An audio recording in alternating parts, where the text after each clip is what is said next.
Yeah. What's up, guys? Happy Monday. Happy May. Happy May? Nah, it's dumb. That's dumb. We gave it a shot. It's dumb. What up, Lorenzo? What up, Jake? What up, Mike? Travis, Dylan, Nate. How's the mic? When I had to reset some filter, and it looked like I was peaking too much. Maybe I was just talking to it. It looks like it's fine. But you guys let me know if the mic ain't working. What up, Daniel? What up, Mighty Saint? Rob, Patrick. Hope you guys are doing all right. Dang, lazy mofo in the chat. Happy Monday, man. Hope you guys had a good weekend. And Shannon in the house. And yeah, it was a sports-filled weekend again. It's been a great time of year. Rough time if you're a Yankee fan, but what are you gonna do? It happens. And lots of good action out there, though, man. Mic sounds perfect. Let's go. I'm glad I noticed it, though. Before I went live, I was like, mic check, and it was like hard peaking, like all red. I was like, that's probably too loud. So we picked it up. What up, Wesley? Hope y'all are doing all right. I was gone most of yesterday. Got a little bit of a late start. Had a wrestling event out of town. So got in late, slept in late. But before I went live, I got new data put into the spreadsheet. But when we go game by game now, I'm going to type each game as we go. It's okay. I type pretty fast. No worries on that front. The stream brought to you by RunDFS.com. That's the place where we don't just play DFS, we run DFS. If you guys want to grab access to the spreadsheet we'll be using throughout the duration of the stream, hang out with us in the 24/7 premium Discord. You can do so by going to RunDFS.com, click VIP memberships, and find membership that's right for you. Week pass, 2 week pass, month pass, season pass, rest of MLB, rest of the year. And then we still have, yeah, it's still good. The Dong promotion Coupon code DONG at checkout, get you 20% off. I did see a couple of new Vipers rolled in with that promo code, so I'm glad that some of you guys decided to take the leap this week. Every year after the first month, I recode the spreadsheet from scratch to start incorporating this. Well, we already have a lot of this year's stats incorporated in the back end data, but to display it on the front page, and then of course I'm gonna look at all the new stats that they've got and see if there's anything else I want to switch up, retool, and then hopefully we'll add a projections tab as well. And then I'll try and maybe poll about what we want to do with like stolen base stuff. But yeah, look for that. Hopefully by the end of this week, we'll be able to launch that, and it'll be pretty fun, pretty useful, man. That Mexico City game was nuts. Yeah, holy cow. Fernando Tatis was barely plus money to homer. I've never seen that before. I mean, it has to be a first for someone to be like, he was like plus 115 or something like that. It's like, god dang, he was almost favored to hit a bomb, and then he did. That game was it was just a launch pad. That stadium was crazy. As a player of MLB The Show, the video game, I wonder if that is going to find its way into the cartoon world of baseball, and then that could only be crazy chaos for the video game, right? So what do we do? Let's go check out weather first. Mr. Roth, Kevin Roth, rotogrinders.com/weather/MLB. Fudge my back today. Looks like Mets game, is that on the main slate? No. Cleveland at New York, few spotty showers, more likely blah blah blah blah. So it looks like I don't see any orange or red, so that's pretty cool. And then as we go along game by game, I guess we'll switch back and forth. But we got to get some games thrown into the spreadsheet. There's not that many of them today, so bear with me. But how about you guys? How was your DFS weekend? How was your real life weekend? Any binks? I saw a couple binks on Twitter that I was tagged in. I don't know if it's binks, but I saw a couple good days on Twitter that I was tagged in, and that always makes me feel happy when you guys are crushing it. We got Guardians at the Yankees. Looks like both lineups are out, so that's good. Ahmed Rosario, Jose Ramirez. Really, really rough time for the Yankees. The starting pitching situation for New York is holy cow, like levels of bad. It is awful. It's like and I'm not. If they were to like make a play for Madison Bumgarner, I would be like, well, he can't be worse than what we got. You know what I mean? Like, just have a veteran out there. And I don't even want Mad Bum. I think he's terrible. I'm just saying, like, that's how bad it is. Like, we need some quad A pitching to come help out. And the crazy thing is that the bullpen, Matt Blake, man, he is holding strong with that bullpen. They have bottom 2 ERA out of all the bullpens in baseball, which is pretty incredible. But like, it doesn't matter when one, your starters suck. I mean, this is historically bad, and two, you just don't have an offense that can punch back. So it is a stressful time in Yankee land, and there's not much on the market, and we don't have many assets when it comes to prospects to kind of rectify the situation. So Cashman's kind of in a corner tonight. Yankees are back in the Bronx up against Cal Quantrill as they throw Domingo Germán. The Guardians a 4.1 run total. The Yankees are favored at 4.6 run total. And man, I don't know if it's going to be many games coming in the next 2-3 weeks where the Yankees close as favorites. Maybe it's more of a name value thing. But Quantrill came into the season with a 4.31 expected ERA, a sub 17% K rate.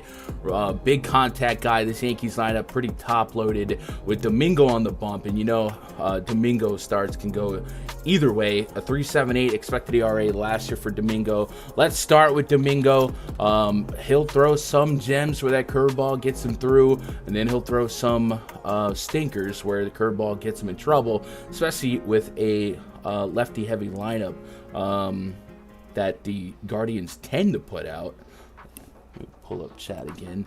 Yeah, lots of lefties here. Last year, 1.3 home run per 9 to lefties with a 50% fly ball rate. So those are dangerous combinations for guys like Jose Ramirez and Josh Naylor, right?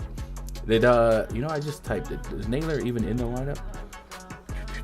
He is. Fudge. Hit for a G in NASCAR? That's awesome. Where was NASCAR out at this week? It wasn't Talladega was last week, right? 17.3% swinging strike rate for Domingo Germán this season. That has to be a historical high for him. And in 3 of his 5 games, he eclipsed the 20% swinging strike rate. His lowest of the season, no surprise here, against Cleveland, a really, really scrappy team. Batted ball data, 3.52 xFIP, 3.52 Sierra. So probably some of the better advanced metrics we've seen from Domingo. I guess historically, 40% fly ball rate, 38% ground ball rate. I definitely want to hyper focus on splits here because a lineup like the Guardians, we're really worried about the left batter's box. So J-Ram, Naylor, Josh Bell. I guess Brennan homered in their last outing. And Zunino's obviously a power threat. But so let's go to splits, lefty batted ball data. Monster. Oh, Dover. I think I told y'all when I was a kid, I used to spend some time literally down the street from Dover. I had to drive. That place was like driving by the Coliseum, bro. It was huge, and it's like, I don't know if it's still like that. You guys might know, but it was like it's a small road in Dover. Like it was right there. Like if you've been around the country, it feels like those stadiums are like hidden in five wide highways except 5 high, or they call them high fives in Dallas. No, back in the day, you could just drive right by that sucker, man. That thing was massive. 43% fly ball rate to lefties so far this season, a 30.8% home run to fly ball rate, allowing a 42% pull rate, a 39% hard contact rate. So that's tough. It's not what you want, especially with the short porch and a bunch of lefties. So I do think he is, other than Garrett Cole, and I guess depending on what day of the week it is, Nestor Cortez, at least a veteran option that can maybe get you through some games here, but this is a good Guardians lineup. And I'm kind of surprised the Guardians are favored, but I guess Cal Quantrill just projects that much worse as a contact hitter. Pull up his metrics from this season. What up, Ant? What up, M the Great? What up, Austin? KJ? K Johnson? Hope you're all right. You're local? Yeah. Homestead Miami Speedway is literally in the middle of a huge palm tree farm. That's crazy. It is kind of wild how big those places are, and you have to sustain it. And NASCAR goes there like once, sometimes twice a year, depending on the track. So for the rest of the year, he's got this monster thing. I guess you hope for, local. A 6% swinging strike rate with a 5.3 xFIP, a 5.4 Sierra. Not what you want. Ground ball rate has been higher than the fly ball rate. Elevated line drive rate, you wouldn't really like that. And then let's go StatCast here. 6.4% barrel rate, that's decent, and a 36% hard contact rate, also decent. So allowing a lot of contact, but not a lot of high quality contact. I do think this version of the Yankees lineup, it's 1 through 4, and then dear God, Mother of Mary, this is terrible. Willie Calhoun, Oswald Peraza, IKF, Oswaldo Cabrera, and Trevino. I guess Peraza and Cabrera have a chip in a chair of a young gun, breaking out. IKF, you kind of know what you got. Aaron Hicks, I don't even want to go there. And then Trevino down here at the bottom. No power to speak of other than Rizzo. Rizzo's the only bat in this lineup with a 200-plus ISO against lefties. And without Aaron Judge, you start to wonder, why should I even pitch to him? So I'm a very pessimistic Yankee fan today, but I don't think there's ever a scenario where I want to play Cal Quantrill in DFS. It just doesn't really have that strikeout upside, right? To feel like he's going to be worth the click here. So even being lackluster in the Yankees stack, and this is a team that usually scores 2-3 runs if they're lucky without Judge, I'll probably get to sub stacks on Yankees, right? Like it feels a little ambitious to think that a 5-strong Yankee stack is going to be the nuts. So we'll go sub stack, likely going to be focused on guys like Rizzo, Volpe, Torres, DJ. Maybe we spin the wheel, make a deal with some of this bottom four. There is some stolen base potential down here. You got to assume they're going to be desperate run as they can go. And guys like Peraza, IKF, high enough batting average with some on-base steal potential that I would get there. Rizzo, the highest bomb detector rating in this game. And then on the other side, we will nominate the Guardians for a full stack. Like I mentioned earlier, the Yankees bullpen has actually been top 2. But man, they are getting worked, and it's going to be rough. So I do think there's a scenario where the Guardians, especially in this short porch against a guy like Domingo, who has essentially been a guy that lives and dies by the curveball, right? Let me go look at his pitch mix this year. Naylor, Jose Ramirez, absolutely feel like feature clicks today. Let me go batted ball. And then also, let me pull up Fantasy Cruncher, because I don't really have a pulse on ownership, and it is kind of a condensed slate versus the usual, right? Some game log, pitch type. You gonna play some Herman? Yeah, so 3-pitch pitcher. Fastball doesn't blow you by, so it's not like you have to sit fastball and cheat, and you know curveball's coming. And looking at last year, let's go pitch report for the Guardians here. Curveball, J-Ram kills the curveball. J-Ram's looking really, really solid for a home run today. And Josh Bell has actually got a decent curveball rating from last year as well. Remember, the pitch report is based on performance, so it's not necessarily predictive. It's imperfect thing, but we have to go with it. But Jose Ramirez looking really good for a home run here. So let's put him in the power call. I feel like that's just it. That's just a thing that we got to do. Fantasy Cruncher, let's get you up. What up, KJ? Yankee lineup is awful. Yeah, I would say bad hitting beats bad pitching. I feel like the Guardians bullpen has kind of underperformed, but I'm not I know they got talent. Stealing all that money, bruh. I can't even begin. Let me see. First of all, Josh Donaldson's overpaid. Judgy's hurt. Stanton's got a fat contract. Who else we got on the eye? We got Harrison Bader. And it's like self-inflicted to an extent. And Cashman just didn't want to address it.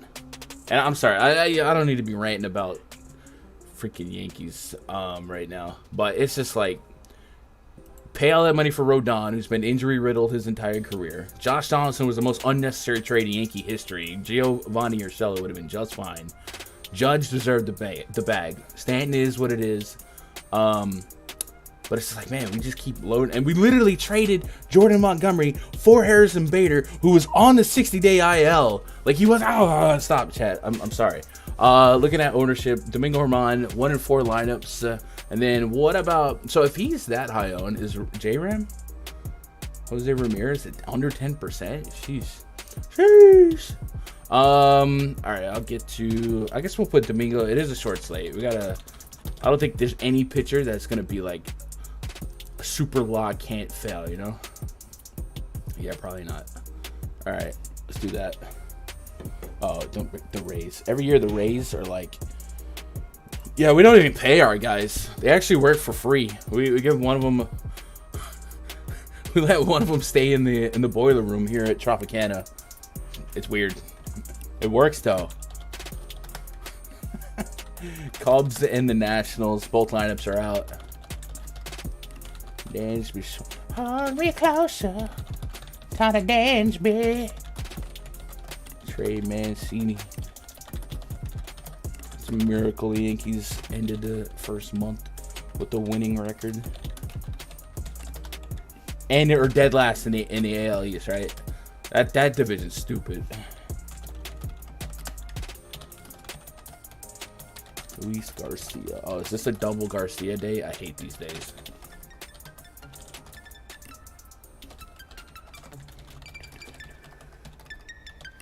Fudge, he's already. I forgot.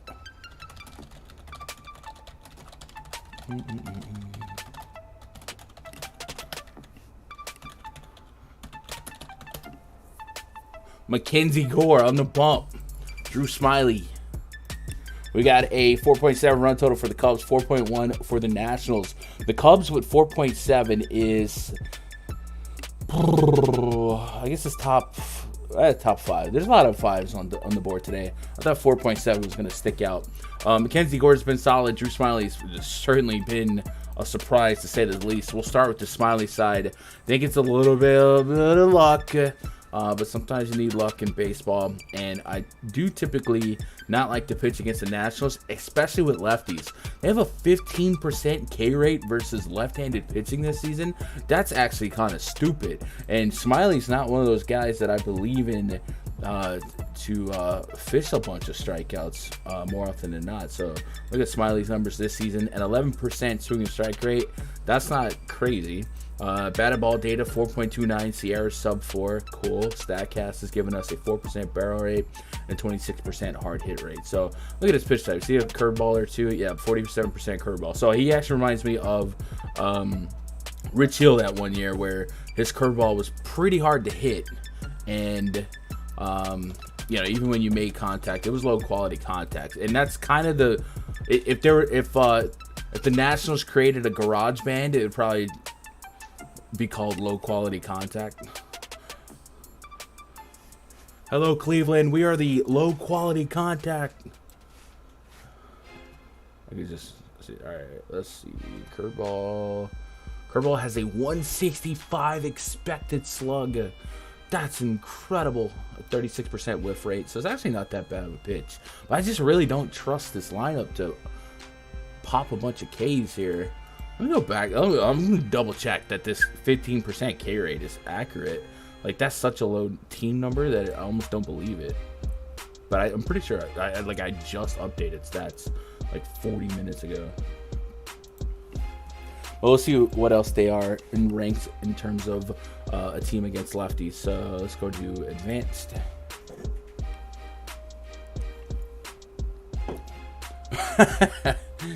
We'll just have a safe place to vent about Yankee inequities.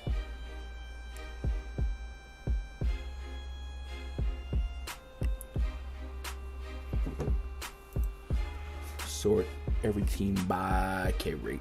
Bottom. Yep, they're second lowest in K rate, 15%. And while we're here, ISO 110. So yeah, this is this is Drew Smyly. So I'll tell you what. This might be a Fanduel spot for Drew Smyly. The Nationals have the lowest K rate, but it's parlayed with the lowest ISO against lefties.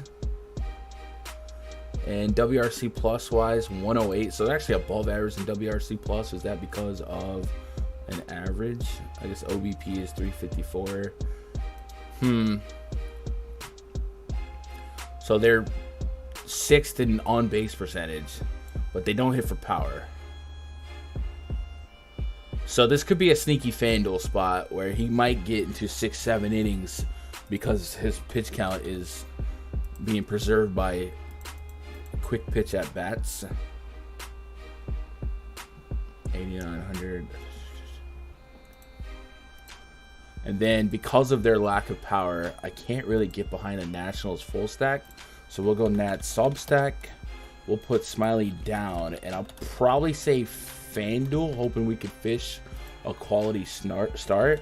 I don't know. You guys have any interest at 8K Smyly? I guess I would take 16. I do think this is a take 2x from pitcher today, right? I don't think it's like a double barrel 30-point day. There might not be one pitcher that has 30. I guess like Snell and Berrios could, but probably won't. So yeah, maybe this is a maybe we can just play him. Maybe we can just play all 5. Oh, Jesus, this is gonna be a rough one. All right, let's reverse the script here. Mackenzie Gore against the Cubbies. Cub. I'm feeling good today, chat. Yesterday was a long day, but it was a fun day.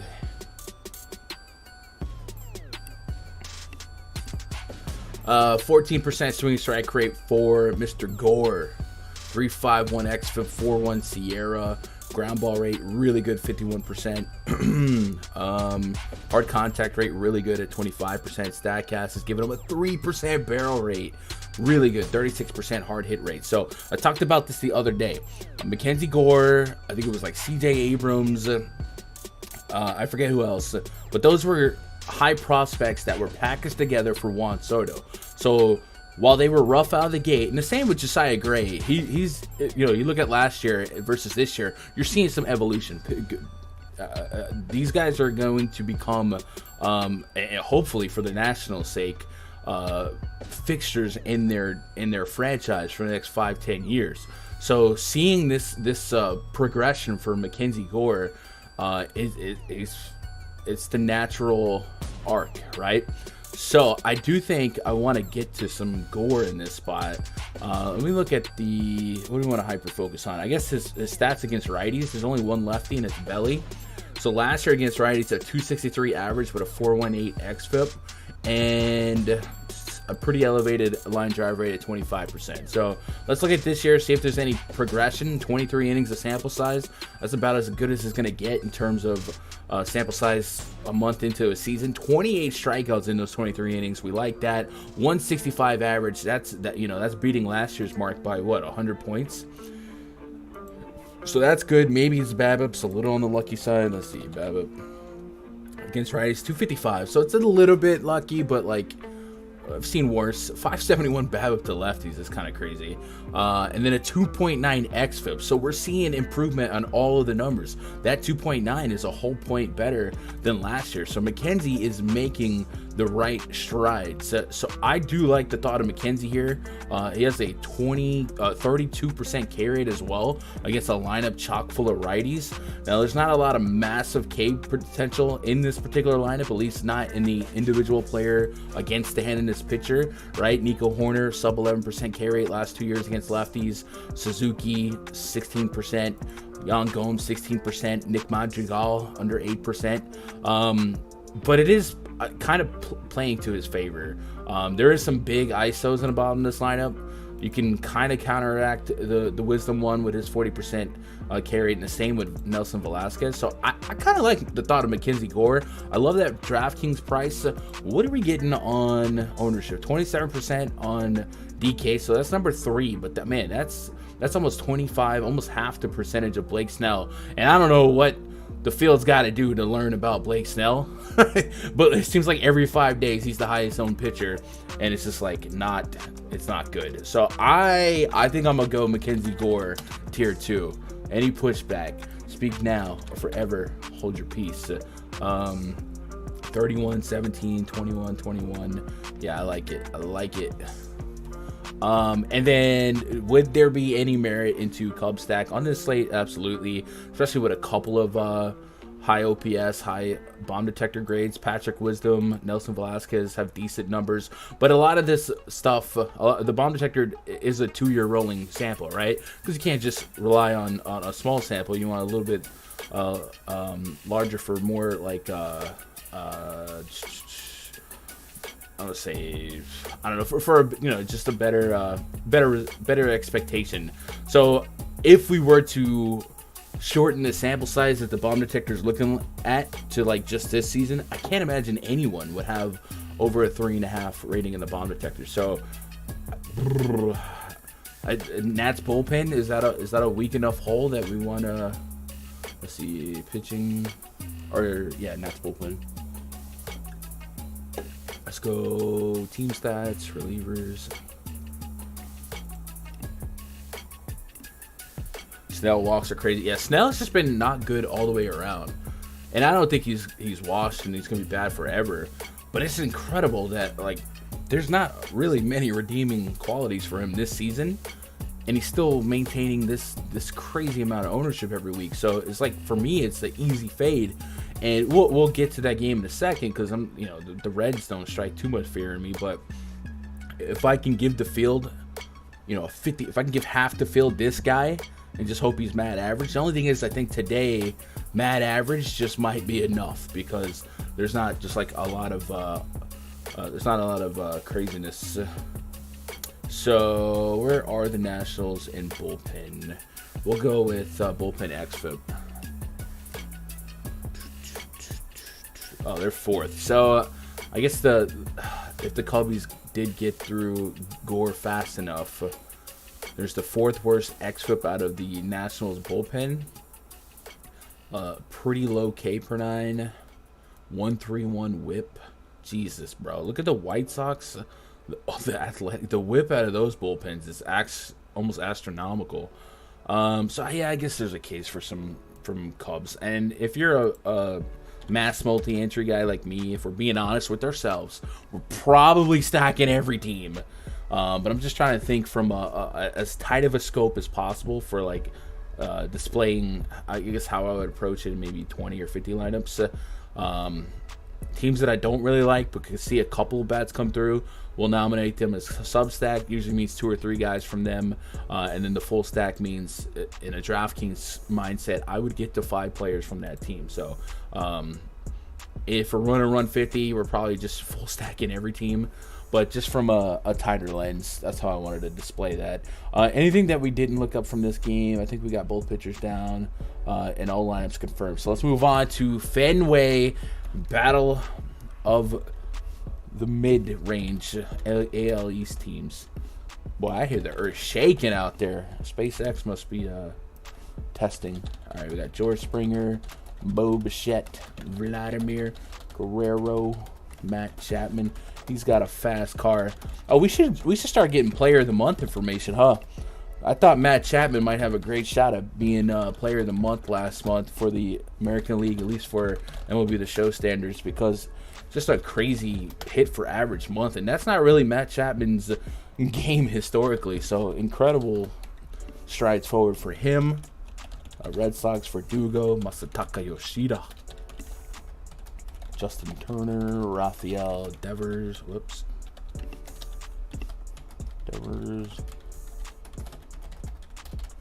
Enrique, Tristan Casas, Emmanuel Valdez, Reese McGuire. You guys notice this guy, Emmanuel Valdez? It's ENM.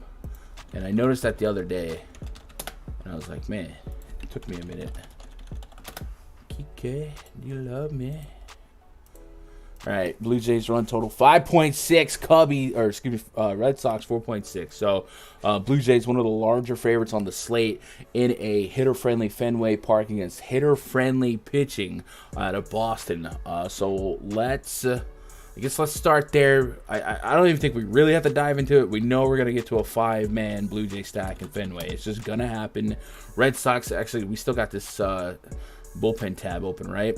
Home run per 9 out of Boston was 6th in whatever stat we had. They are, for homers, they're actually pretty good in terms of homers allowed. What about whip? It might have been whip that we were looking at. Boston. Actually, let me just look at theirs. 415 on the exit, 462 on the exit, 415 on the Sierra.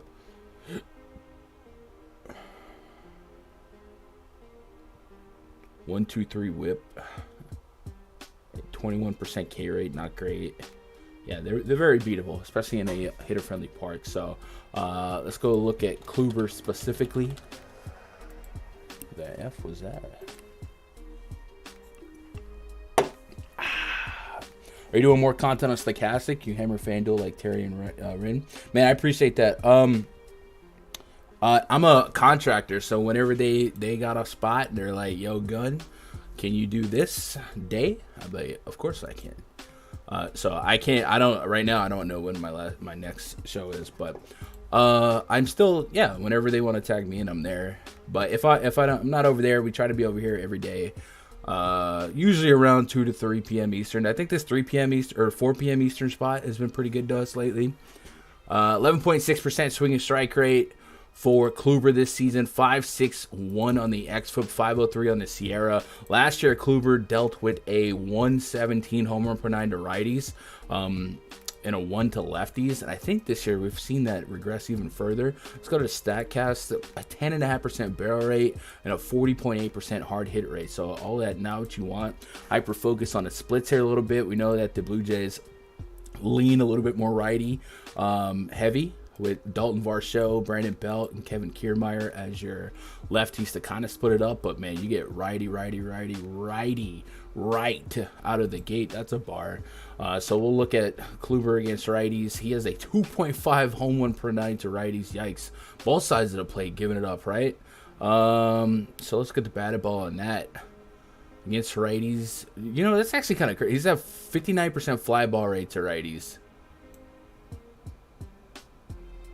Just a 29% pull rate, just a 26% hard contact rate, but serving them up.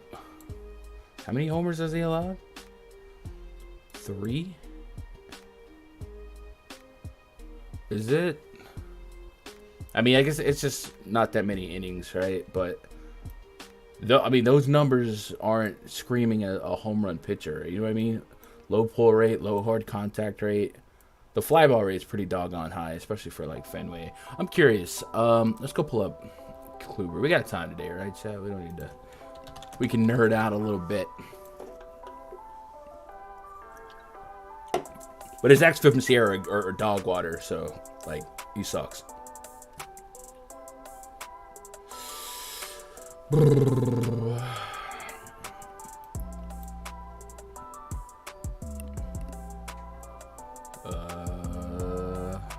it is. No, that's not it.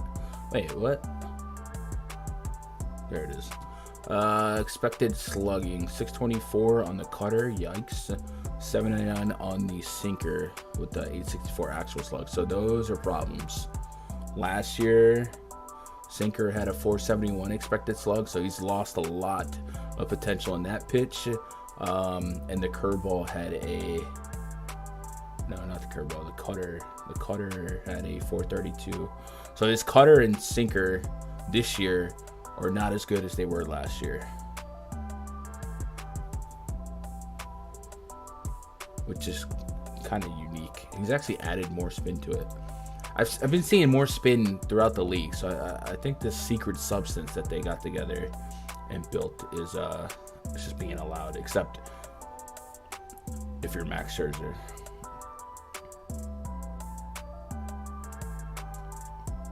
So I wanted to see if this stadium was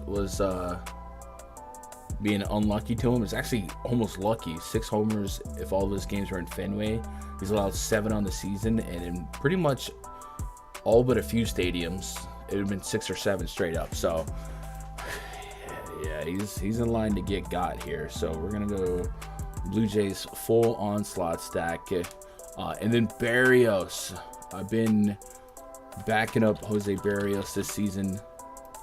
Played him in a few spots. Him and Yusei Kikuchi have been making the right strides. And I guess their pitching staff has been, or their pitching coach has certainly been making the right moves and adjustments to their pitch mix. Looking at Berrios this season, a 13.2% swing and strike rate. Batted ball data is giving us 3.3 xFIP, a 3.42 Sierra, almost a 50% ground ball rate. The hard contact rate is really good at 26%. We go to StatCast, a 7.6% barrel rate, whatever, 40% hard hit rate. So he's been good, and like these are significantly better, especially the xFIP and Sierra. This year is so much better than last year. Last year, he had a 4.13 Sierra, a 5.11 expected ERA. The whip was pretty high. So we've been seeing Berrios make the right progression. The pushback here is I don't think Boston is that bad.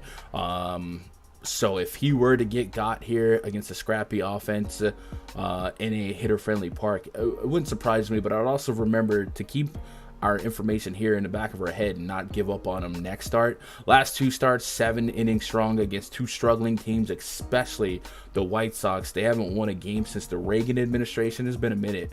But I guess in the name of stuff versus relative to options on this slate, like I don't think it's crazy to tier 3 Berrios if we can get him at a decent enough ownership. And right now it's coming in at 2%. So I think it feels like there's a higher than 2% probability that that stuff plays for this slate, right? Because I don't think you're going to need a crazy score out of both pitchers today versus what's on the table. So I will get to some Barrios, and it's mostly inspired by the fact that that's such a low ownership projection that even at 8%, you know, I feel like I'm there. Because I do want to get to some Red Sox. Their offense is decent. So looking at the Red Sox offense, there's not much I wouldn't get to here. So yeah, it's two onslaught stacks. Pretty self-explanatory, right? Red Sox, Blue Jays, Guardians, and I would assume the Blue Jays are gonna carry a ton of ownership. I was just assuming. You know what happens when you assume. So let's go Toronto. Oh yeah, daddy. What about Boston? A little bit. So some eyes on this game. You know, 6-game slate. Team will accidentally be a corner owned. Just kind of make your lineups that feature the Blue Jay stack unique as possible. Barrios seems worse on the road, better at home. That has been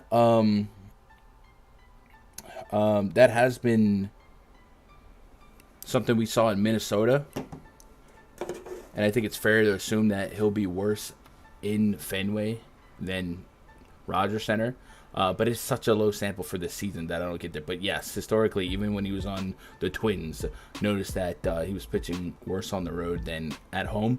But I don't really think that's a factor that we need to get crazy with today, because I do think the range of outcomes for the Red Sox to be good is high enough.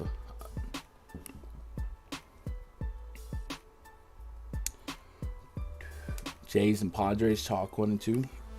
Fudge, bro. I got this giant welt on my back from yesterday. And like when I stretch, I can feel it. It's like a bruise. All right. Let's get the next game. Giants. All I'm saying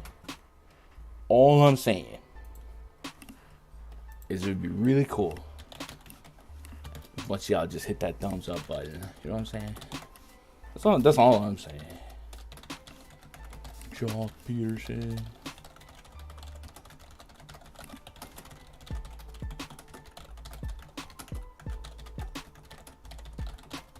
Last night we let the liquor talk.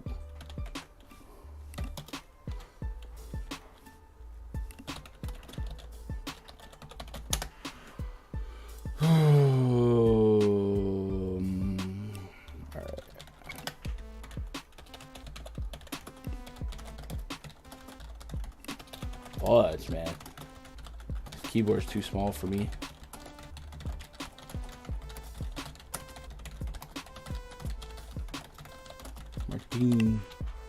Martin.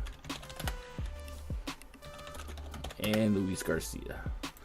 Absolutely despise when both Luis Garcias are on the slate. It's a projection upload nightmare.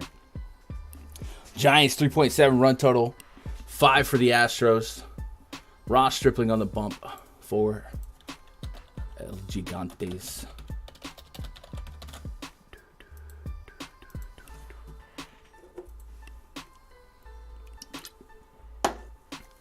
What up, Anthony Taylor? It's me.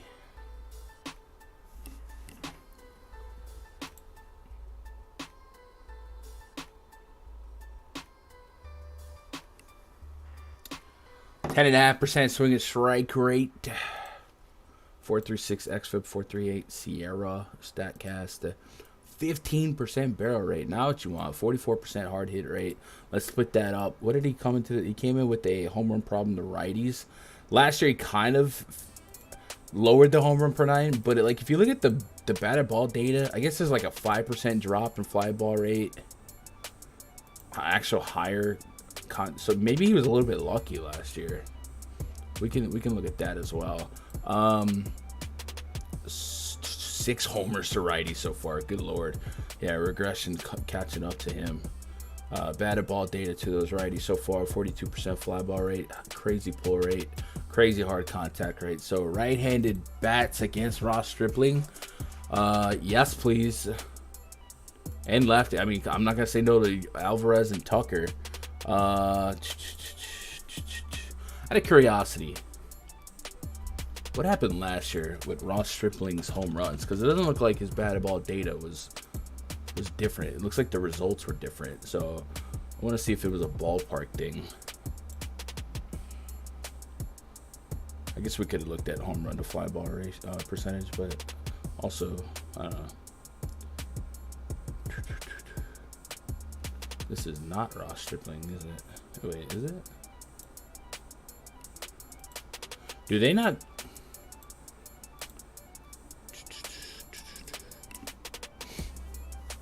Going to Morgan Wallen concert? Gotta be careful, Jake. Or even if you got tickets and you go, it doesn't mean there's gonna be a concert.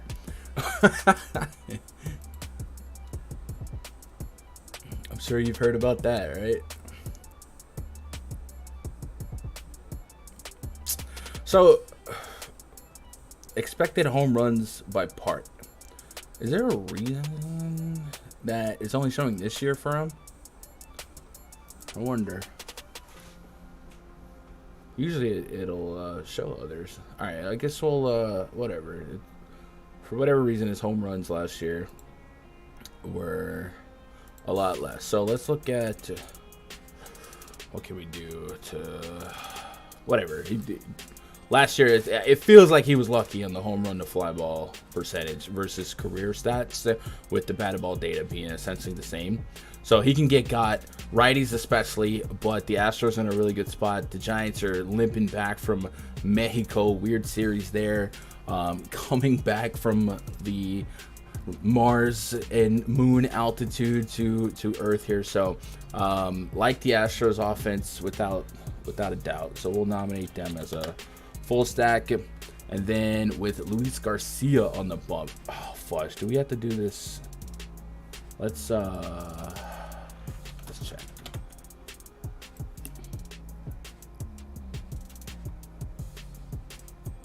With the Reds. Yeah, he got 2 draws. I don't know what happened. I've heard a lot of rumors. There's pictures, some alleged pictures of him at an Airbnb crashed out partying. It's kind of legendary, but yeah.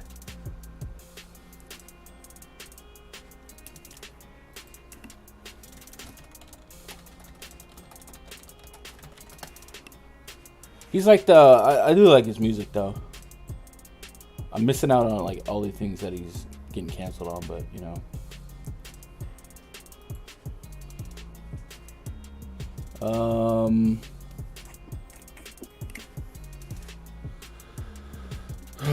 So Houston.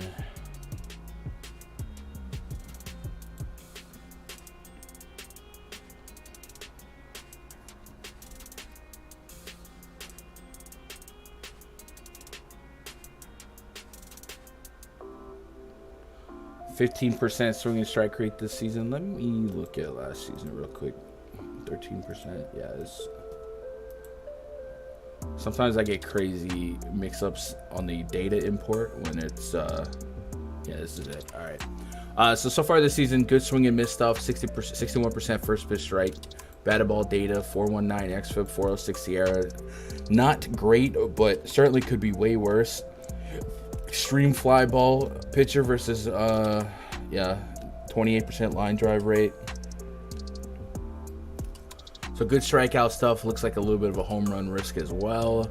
And StatCast has given us a 7% barrel rate, a 32% hard hit rate. So not really that interested in Giant stacks as a whole. There is a lot of substitute risk as well. Because of how short the slate is, I suppose we could get to a substack, knowing that Garcia has come into this season with a 1.5 plus homer per nine to lefties.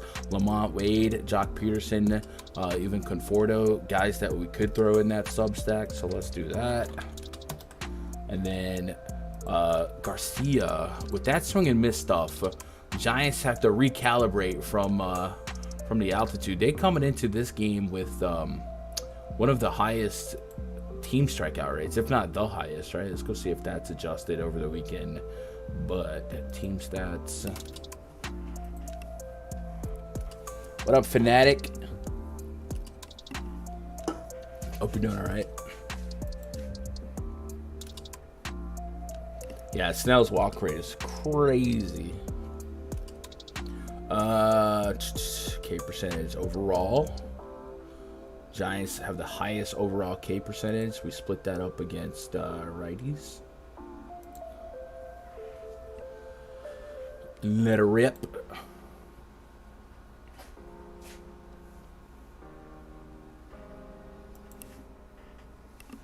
$110 with 41 likes. Bro, 60 likes would be great. I'm just saying. If you do 60 likes, I'll show you a picture of me about to get hit by a steel chair.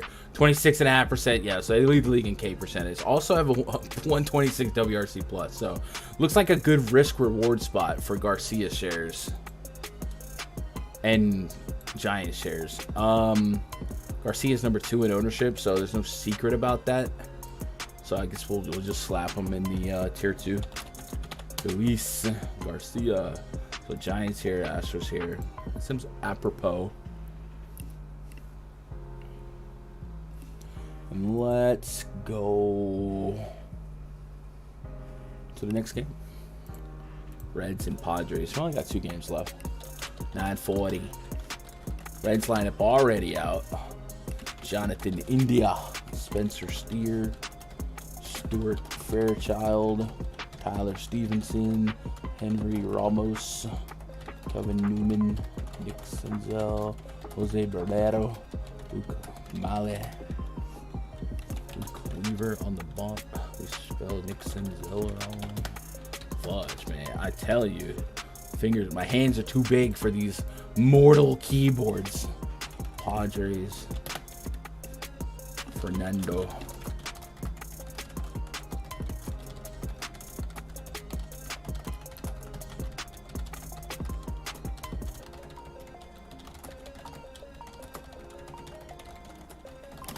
Woohoo! We got all those. Let's go. That might be the fastest typer in the West. Might be. 3.5 run total for the Reds, 5.2 for the Padres. The Reds are throwing out all right-handed hitting, and the Padres are throwing out Blake Snell, who has certainly had a polarizing season, to say the least, to crank off his 2023 campaign. I'm sure he's happy to put the month of April behind him, but we have to look at the month of April here to think about the game that we play, right? Because he, like last week, is projecting as the highest owned pitcher on the slate. Half of every contest will feature, or half of the lineups in every contest projected to feature Blake Snell. So with as rough of a start he's gotten, it is something to at least flirt with about cutting that or giving it. Last week I gave all of that ownership to the field, but we had good pivots. Tonight, I don't know that the pivots are like super strong, can't miss, but there's still some game theory behind it, especially talking about the ownership on these Padres and the Blue Jays. A simple move right there was just don't put Blake Snell with those guys, right? Batted ball data for Blake Snell this season: 5.19 xFIP. Yikes. 5.42 Sierra. Yikes. 40% hard contact rate. Yikes. 48% pull rate. Not what you want. 38% fly ball rate and a 28% line drive rate. Also, not what you want. A 12.3% barrel rate, 43% hard hit rate. Oh God, I've gone cross-eyed. A 7.04 walk per nine. And hit 333 BABIP. Hey, the BABIP's unlucky. Good for him.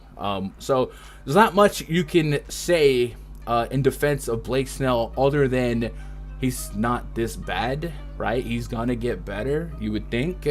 But right now, he has had a rough go of it, and there's there's not a lot of redeeming qualities in the metrics. So for half of the field to be featuring those numbers, you can justify the fade pretty easily. What is going his way is that 10 plus K per nine, right? He's still getting those strikeouts. He's still got the ability to miss bats with the 13% swing and strike rate. So there's absolutely still a range of outcomes for him to succeed, excel, and be the best pitcher. But the risk reward at this ownership certainly makes me want to lean more towards fading it and letting the field take a shot.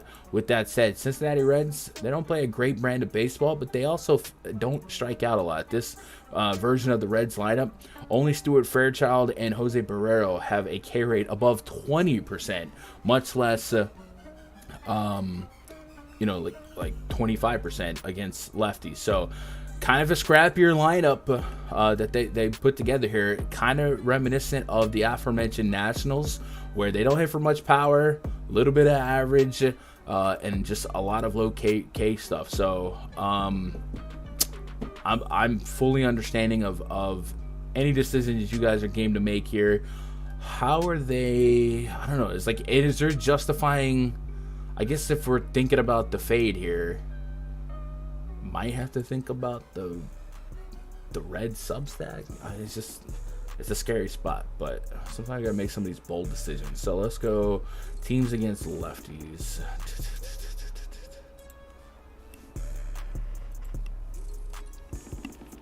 He's got 2.45 homer per night. Yeah, Blake Snell's that bad. That he is been that bad, right? There's certainly, like, I saw like a Twitter controversy the other day. It was like, calling people out who think Blake Snell is bad. I'm just like, well, I don't think he's bad long term, but you can't look at what he's done so far and say that he's been good, because he has not. He has not been good. And like, it's not one of those spots where the metrics agree or disagree. Like, the metrics are saying, yeah, he's not good. So we just believe in the longer body of work, right? So WRC plus against lefties. Since he is bottom 7, and then K rate against lefties just this season, I feel like the K rate might be higher than what that lineup is looking, right? A 24% K rate. I feel like this hasn't been their everyday lineup, but I could be wrong. But the last 2 years rolling sample, there's not a ton of strikeouts in this. What is price? What is the prop on Blake? 6.5. Intriguing. So anyway, that's the I think that's one of the decisions of the slate, is whether to fade or play Blake Snell. Just because that ownership is so gosh dang high, and he's been so not great.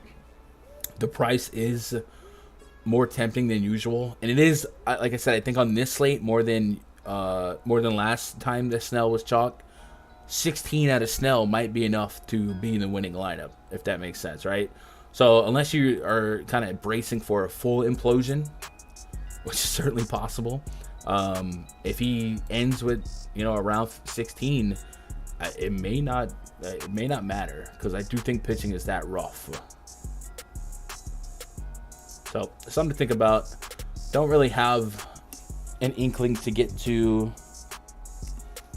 a Reds onslaught stack.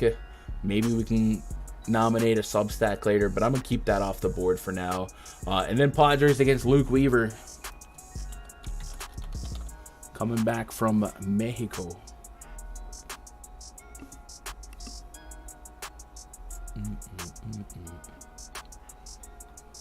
On the season for Luke,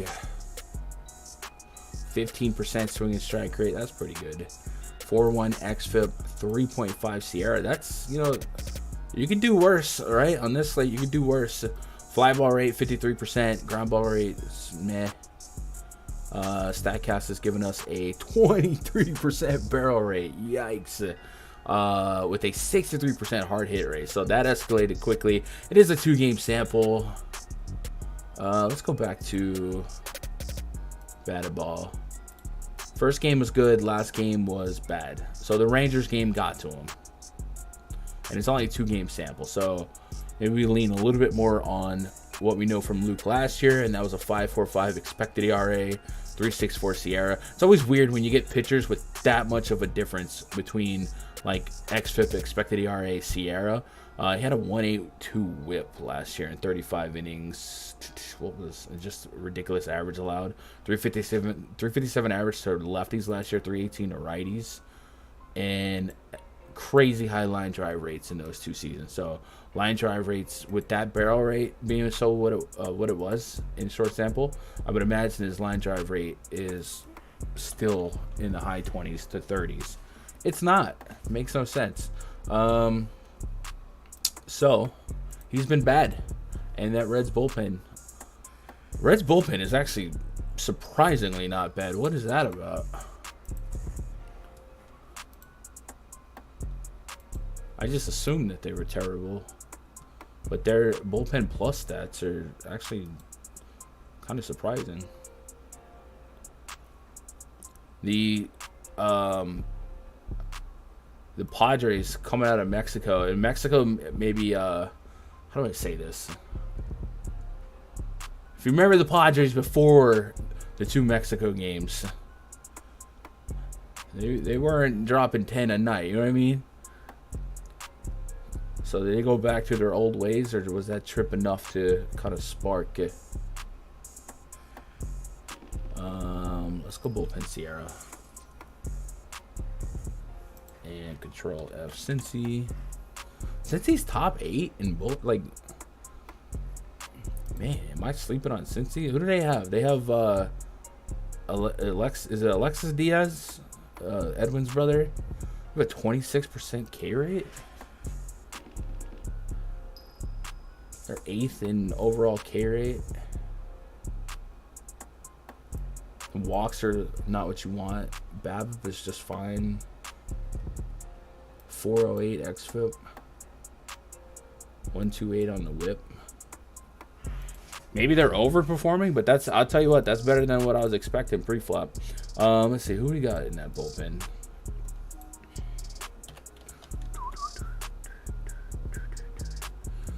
Alexis Diaz, that's what I was thinking of.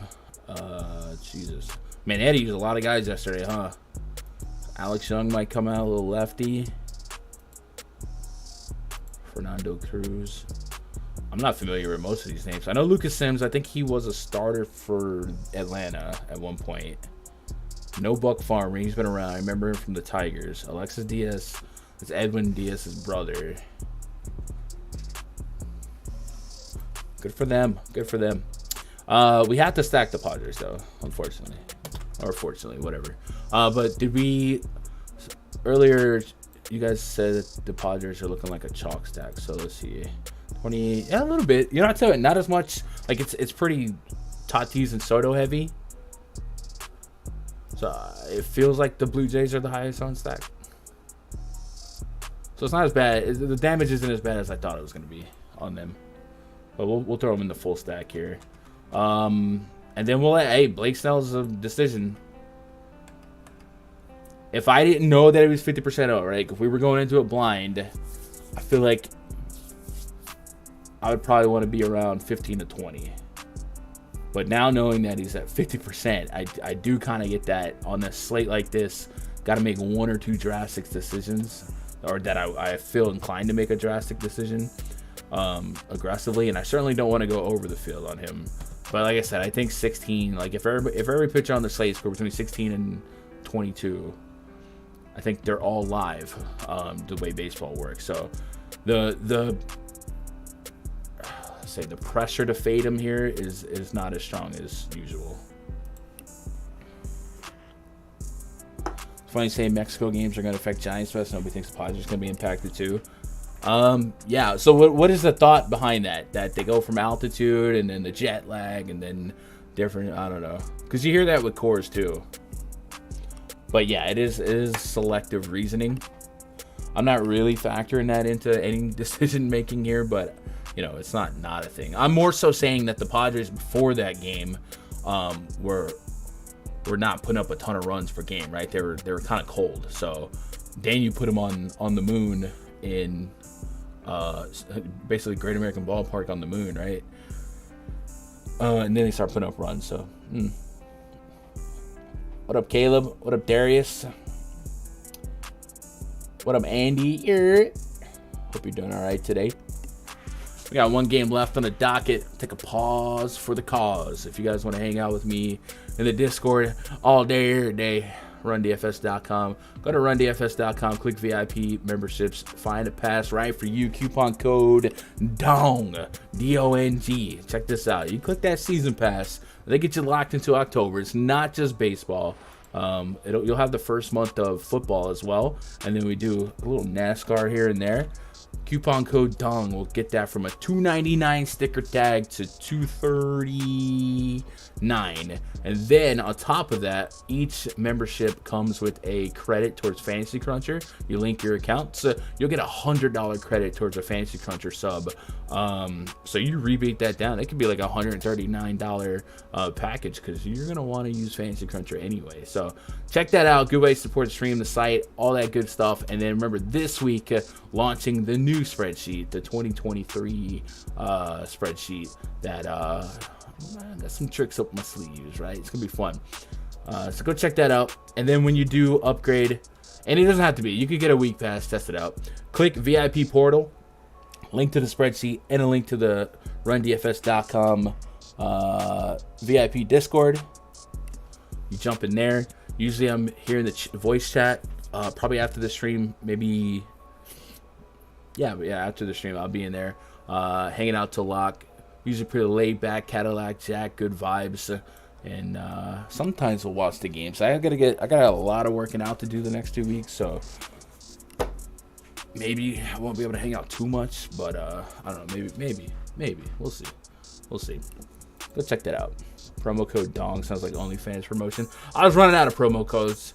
And I'd say with people on Twitter, they don't care about me. They don't care about my life. They care about the bomb detector. Let me miss the bomb detector. And I got like 3 DMs, a couple of ads. They're like, yo, bomb detector? I'm like, oh. So I was like, yeah, let's do a promo code DONG. All right. Main event tonight, the Phillies up against the Dodgers. Still waiting on confirmed lineups. Kyle Schwab, Nick Castellanos, Brandon Marsh, JT Real Muto, Alec Bohm, Jake Cave, Edmundo Sosa, Taiwan Walker. Dodgers are starting to get their paternity leaves over with, and they're starting to look like that Death Star again, right? I don't know why Jason Hayward's projected to bat 5th. That feels like something I wouldn't want. Although last time I made fun of that, he hit 2 homers, so I don't know. 4.9 run total for the Dodgers, 3.9 for the Phillies. Tony Gonsolin taking on Taiwan Walker. Taiwan Walker, we pull him up this season.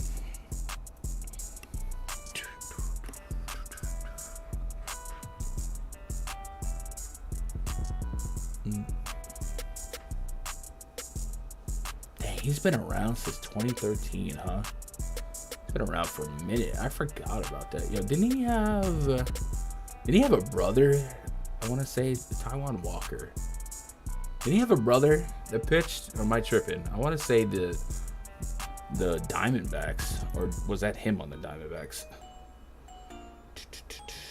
It was him on. Oh, I swear he had a brother. Taiwan Walker brother. Maybe I'm just tripping and making things up. Brother pitcher? Maybe it's another pitcher. Maybe it's nothing. Yeah, I guess I just made that up. Cool. Old people brains. Plate discipline for him. 9.5% swing and strike rate. Batted ball data for him. 4.41 xFIP. 4.82 Sierra. Ground ball rates at 60%. That's pretty solid. And the batted ball, or excuse me, the Statcast gives us 8.5% barrel rate, 34% hard hit rate. So usable stuff, right? Keeping the ball in the ground. You're not really giving up a ton of barrels. But this is a really good Dodgers team. So I think you're always going to stack the Dodgers. Or at least I'm always going to stack the Dodgers. What kind of ownership we getting on these bats? Decent. So just banking on talent more than anything. We'll throw the Dodgers as an onslaught stack here on a condensed slate. Don't have a ton of motivation to play Taijuan Walker because even through all the good batted ball results, not giving you a ton of upside, right? Sub 10% swinging strike rate, likely to be less than a strikeout per inning against this team. Let's see, 6 Ks, 4 innings, 3 Ks, 6 innings, 4 Ks, 6 innings. So yeah, I would say against a good team, we're not really expecting a bunch of strikeouts. And then if Walker does let a few in, he doesn't really have that strikeout potential to erase those runs and give you a serviceable day. So I'll probably sit this one out. You did your thing, dog, but that's going to be a no from me. Tony Gonsolin last year, 24% K rate, 130 innings of sample size, 3.12 expected ERA. Pull up his body of work so far this season.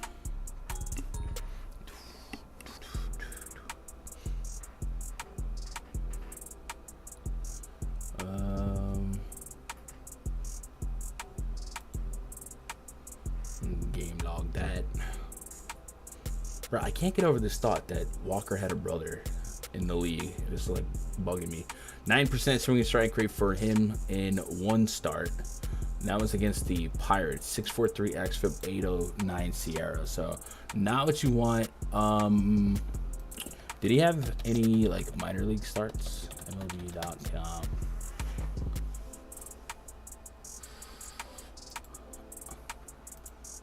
Not a good return. And the Phillies have some bats, right? 3 innings. Wait, was that?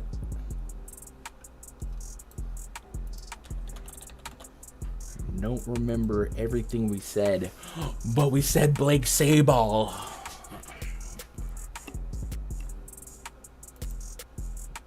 Yeah, I guess not.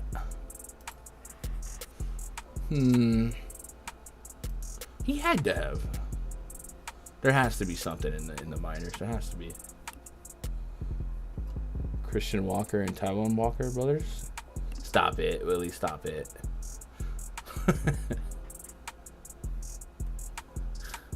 3.1. So he went 3 innings against Albuquerque. Not great. And they're like, all right, well, we need you. He comes up and gets beat up again. But it's more like self-inflicted, right? 3 walks on a 182 average allowed. Just 1 strikeout. He had 7 Ks in that Albuquerque game. So, yeah, he's still trying to find it. So, not really looking to experiment with him against a Phillies lineup that, should they be full strength tonight, uh-oh, looks pretty good, right? Trey Turner, Kyle Schwarber, Nick Castellanos, a couple homers lately. I think I saw, did you guys see that? It looks like Harper could be back tomorrow. So they're getting close. This version of the Phillies lineup, I think in short entry, I'd probably be more inclined to hit him with a sub stack. But I certainly wouldn't fault you for wanting to get to a full stack. But let's go Phillies sub. And I don't really want to get to either pitcher. So this is how it plays out. These are the 5 pitchers, and then we meditate on Blake Snell that I'm interested in, and this is how the stacks would shake out for me in like 50 lineups. Full disclosure, 150 lineups, I'm probably just doing it, everything. But that's how we're going to go. And now that we have all the lineups in, let's sort the bomb detector, see what we're working with.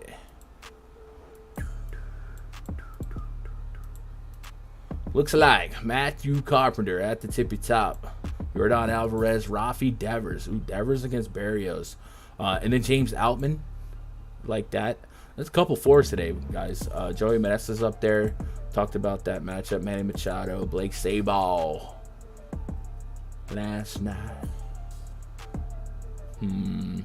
So who do you want to throw on there with? So we put J-Ram as one of the homer calls. Who do you want to put with him? I hate going with the obvious, right? Tell you what, let's look at Devers. Let's look at the batted ball data real quick for Berrios against lefties.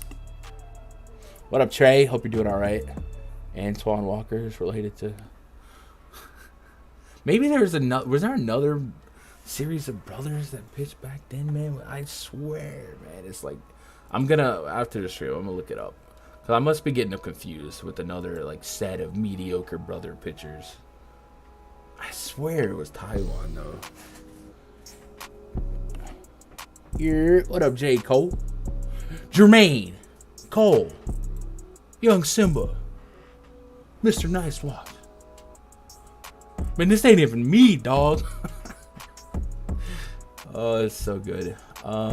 Splits. Let's split the batted ball data to lefties.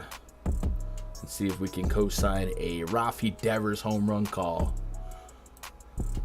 Heavy ground ball rates here. I'll give him that. With a 10% home run to fly ball rate.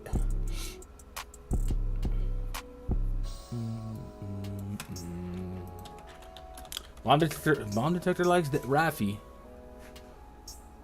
Pesky Polit.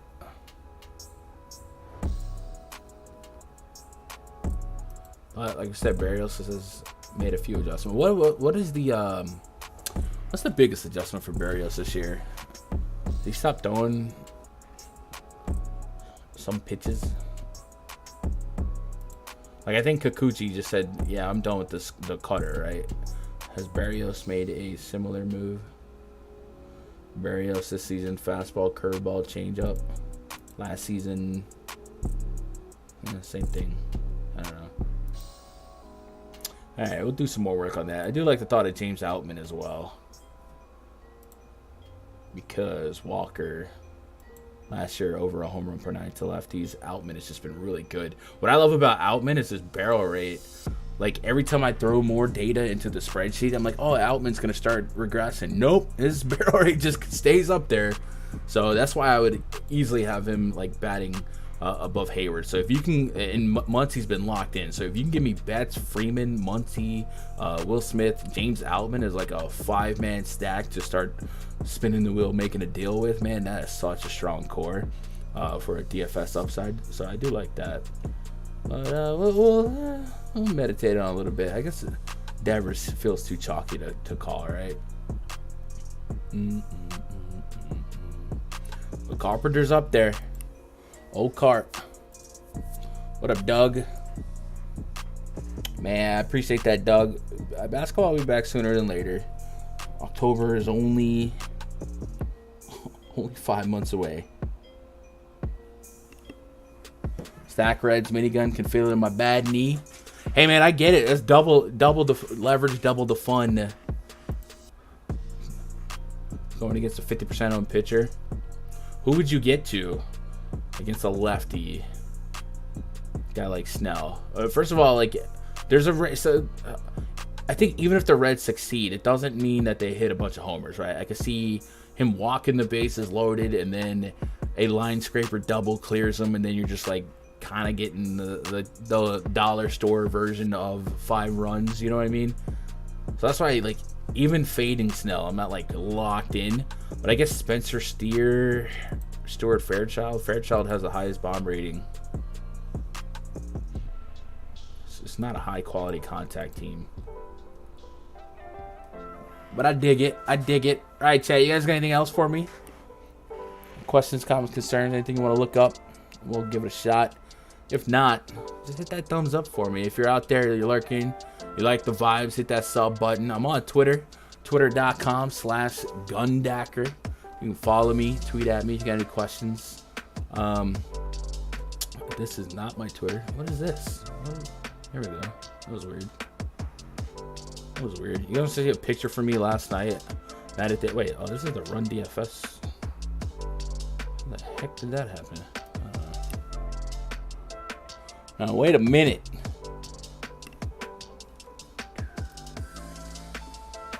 Well, anyway, I'm on Twitter.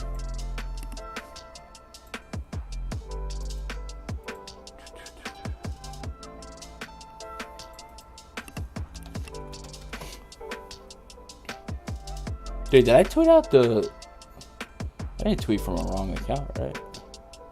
Oh, here I go. I don't know how that even happened. Weird. Alright, check this out, guys. Pretty cool. This is how my Sunday night went. I was here beating up some pipsqueak. Got in my face. And Sam Stackhouse decided to give me a back adjustment. So we tweet out some cool stuff like that. So if you guys, you tweet at me, DMs are open, all that good stuff. Otherwise, man, I appreciate you guys making part of my day, be part of your day. What is tomorrow?